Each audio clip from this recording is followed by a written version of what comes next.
When I was a kid, I spent countless hours drawing characters from my favorite cartoons. I loved everything that was soft and pastel and adorable. Looking back, I think that this early love for such illustrations still influences the way I draw today. Even now, I naturally gravitate towards soft pastel color palettes. They are the colors I reach for most often, whether I'm working on finished illustrations or simply filling pages in my sketchbook. That's why today's project feels like such a perfect match. I'll be creating a fantasy portrait using Arrtx Pastel alcohol marker set and showing you my process from the very first layer all the way to the final details.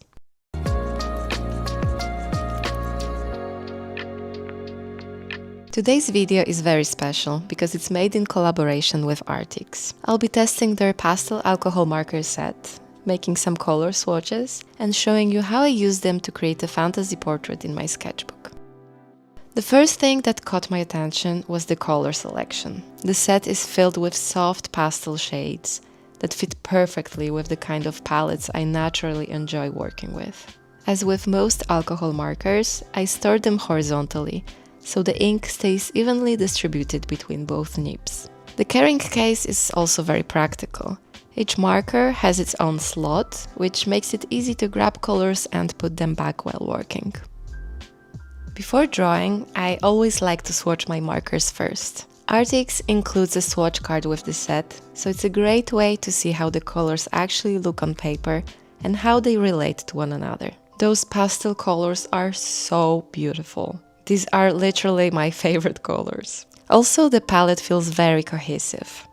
The colors are soft and I think they're very easy to combine. I think it's gonna be very simple to build harmonious color schemes. Just look, they already look so pretty and it's just a swatch card. From other materials, I also have colored pencils from Arrtx, and I'm gonna combine them with alcohol markers just to sketch a little and then to add some finishing touches. But the whole process will be mainly with alcohol markers.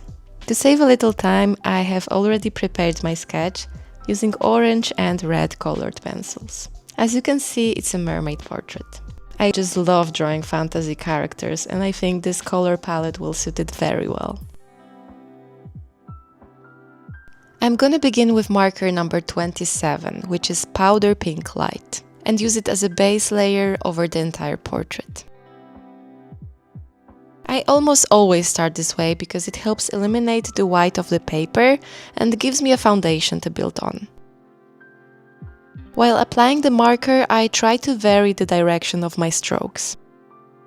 Even though everything will blend together later, it helps me think about the planes of the face and the overall form.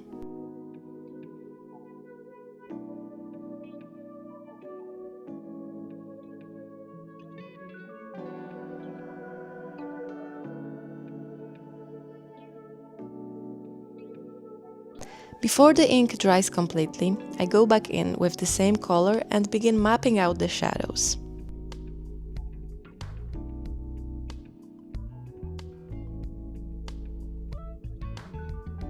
I add them under the eyebrows, beneath the nose, above the upper lip, below the lower lip, and slightly underneath the eyes. I've decided that the main light source is coming from the upper right side, so the shadows naturally fall toward the left side of the face and nose. Once the marker dries, these shadows will become much softer, but that's perfectly fine. Right now I'm simply creating a guide for myself and slowly building the structure of the portrait.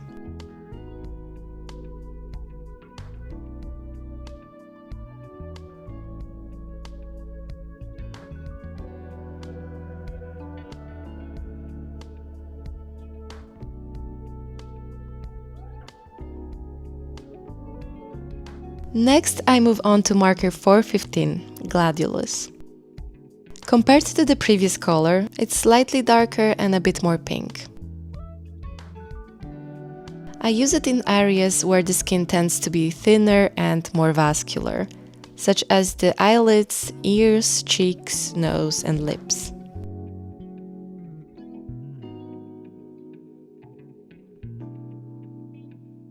I also use it on some of the coral elements surrounding my mermaid, and even on her shoulder, almost as if she's been kissed by the sun. Next, I use marker 401, Pale Azure. I use this cool blue to establish some of the shadows and to help separate the hair from the skin.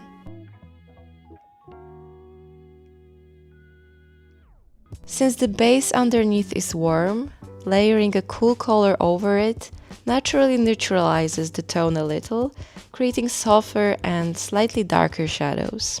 It helps the hair stand apart from the warmer skin tone. The blue also helps define forms. I added beneath the jawline, around the neck, and a bit on the pearl earring to help it stand out. Next, I use marker 405, which is a little bit darker than the previous one, and it will allow me to darken the shadows a little bit. I like to add darker values gradually. This way I have more control over the process, and I create a lot of smooth transitions that I like so much.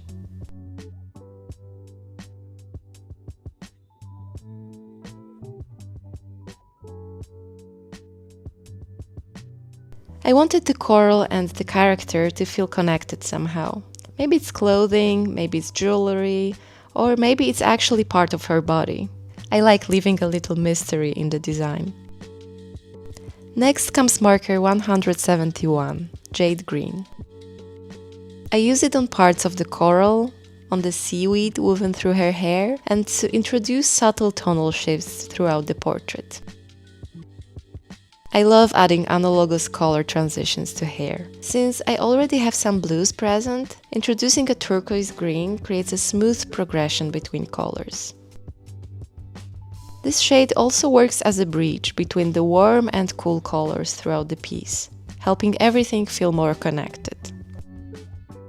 I use it on some of the bubbles surrounding the character as well. I don't fully color them yet because I want to introduce additional colors later, but it already gives them a nice underwater feeling. Now I move on to marker 166, Mignonette, a very light lime green. I use it to brighten the seaweed, add small accents to the eyes, and introduce some playful color variation. I think it's a cheerful color that helps certain areas feel more vibrant and alive. Now comes marker 417, Jasmine. This is where I start introducing the light source. I place this soft yellow on the forehead, the top sections of the hair, and any areas that would naturally catch the light coming from the upper right. I almost always pair warm light with cool shadows. It creates a very natural contrast.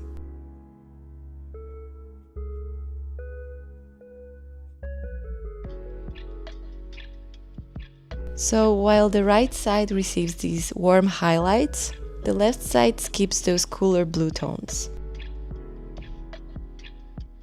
Next, I use marker 318, Peach Pool. This allows me to deepen some of the skin shadows while keeping everything harmonious.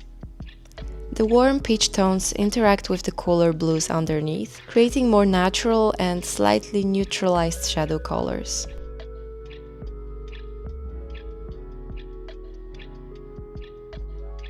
Even though I've chosen cool shadows overall, I still enjoy introducing occasional warm shadow notes to keep the portrait feeling lively.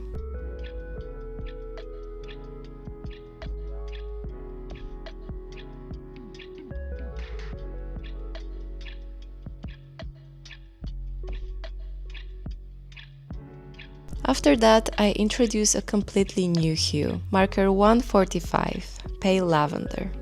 I use it to darken the hair, because I decide I want stronger contrast between the hair and the face. People often ask how I choose colors, and honestly, most of those decisions happen while I'm drawing. That's one of the reasons I enjoy starting with lighter colors. Sometimes I think I want blue hair, and halfway through the process I realize I'd rather push it toward purple. Working gradually gives me the freedom to make those decisions as I go. Next, I use marker 410, Wisteria. It's very similar to pale lavender, only slightly lighter. I use it mostly to soften edges and create smoother transitions between colors.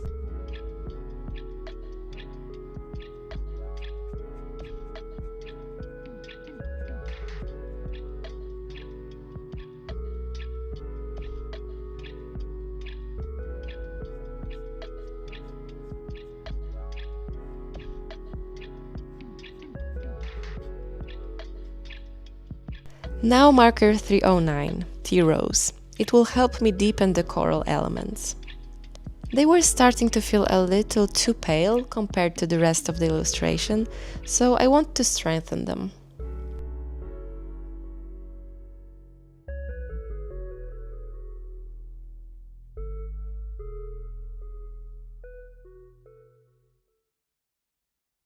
I also like repeating colors throughout a piece.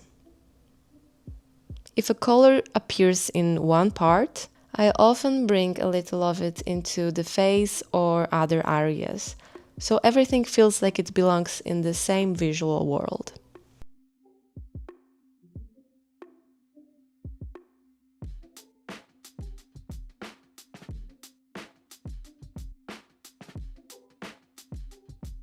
Now I'm adding a little bit of 136, which has a little bit of this fluorescent tone, I think, and it will help me to add more vibrancy to those areas of coral and blush.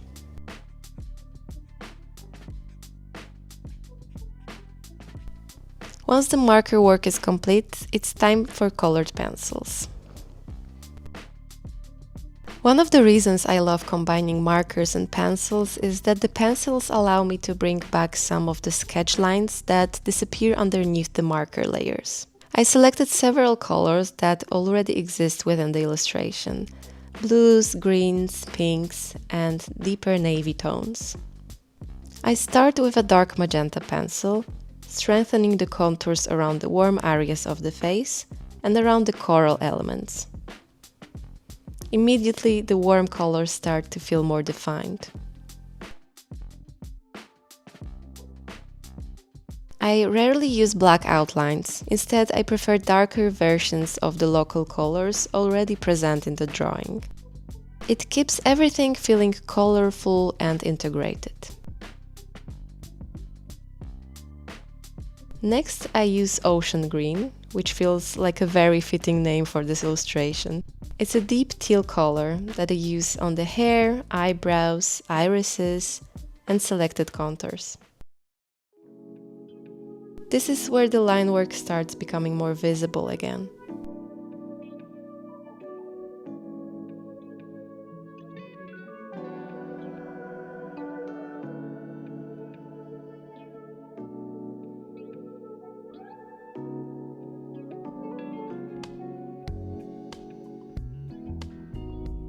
Then I pick a fluorescent yellow pencil and reinforce some of the highlights, where the light is hitting the character.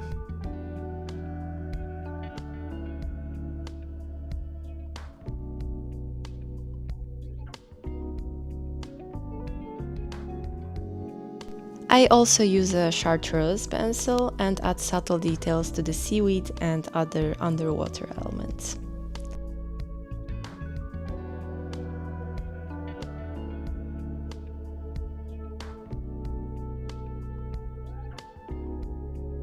Next comes Baker Miller Pink. I love colorful line work, so I use this pencil to introduce more playful contour variations instead of relying on a single outline color.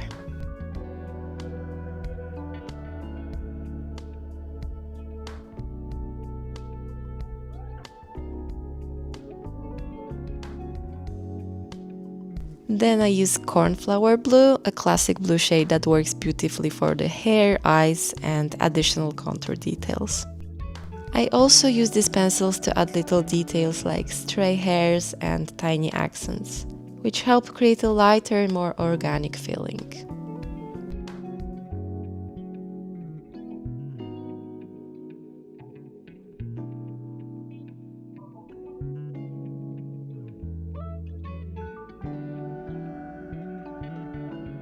Fluorescent orange helps me push some of the saturation and bring extra energy to certain areas.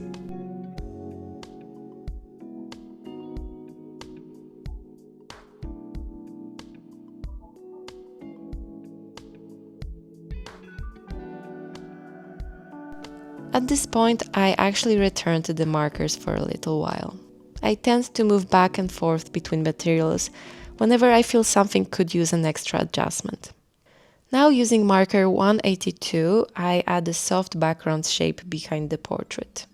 I wanted to create an oval composition that frames the character.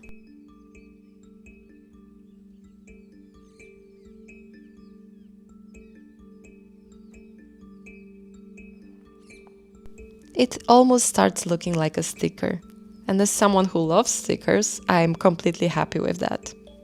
Then I add marker 171 to create a subtle gradient in the background. This prevents it from feeling flat and also helps integrate the character into her environment. I bring some of these background colors back in the portrait itself, so it feels like she's actually existing within that space, rather than simply sitting on top of it.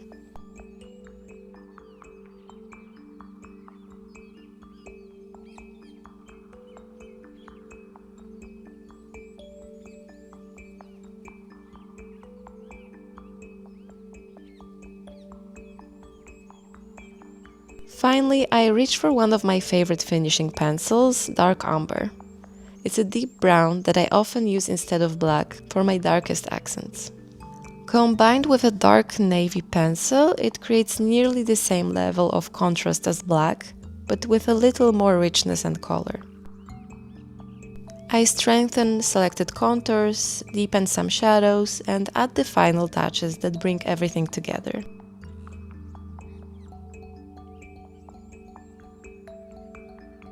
These are all the colored pencils I used for this portrait. Of course, they weren't used for heavy rendering, but rather for restoring line work, adding some little details, and introducing some vibrant accents that make the illustration feel more alive.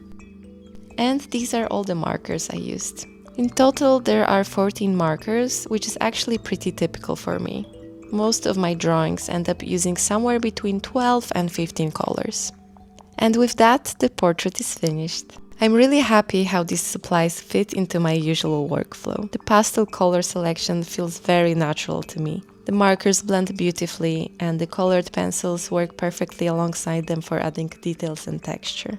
If you'd like to check out this pastel marker set, I've left all the links in the description below. Arrtx is currently running a 20% Prime Day promotion until June 26. So if you have been thinking about trying this set, now it's a great time to pick one up.